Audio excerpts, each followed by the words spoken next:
বাঙালির ১২ মাসে যেমন ১৩ পার্বণ, ঠিক তেমনই বছরের ১২ মাসে ভিন্ন ধরনের ফল ও ফুলের দেখা মেলে। স্বাভাবিকভাবে বিভিন্ন পুজো পার্বণের আগে সিজনাল ফলের দোকানেও যথেষ্ট ভিড় লক্ষণীয় ক্রেতাদের। সেরকমই ছবি দেখা গেল কোচবিহারেও। আজ বাগদেবীর আরাধনা। মূলত এই পুজোয় মূল প্রসাদ হিসেবে থাকে কাশিকুল।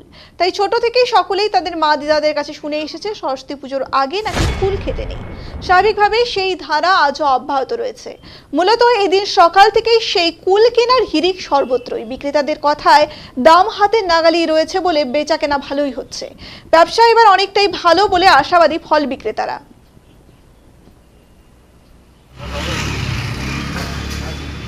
অন্যান্য বারের তুলনায় এবার ব্যবসা বাণিজ্য মোটামুটি ঠিকই আছে। ফুলের দাম কিরকম রয়েছে? ফুল মোটামুটি রিজনেবল রেট আছে, প্রত্যেকবার যেরকম থাকে তার থেকে এবার ফুলের রেটটা অনেক কমই আছে। কিরকম তার দাম কি হয়েছে? মোটামুটি 80 টাকা কিলো।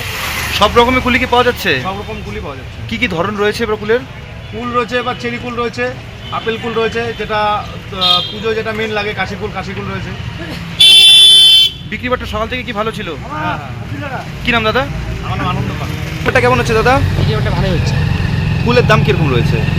ফুলের দাম চেরি কুল যেমন রয়েছে 50 টাকা প্যাকেট, 60 টাকা প্যাকেট, আর অ্যাপেল কুল 50 টাকা প্যাকেট, কাশি কুল 220 টাকা, 80 টাকা কেজি, 70 টাকা কেজি, 60 টাকা কেজি ধরে দিই। বিক্রি কিরকম হচ্ছে?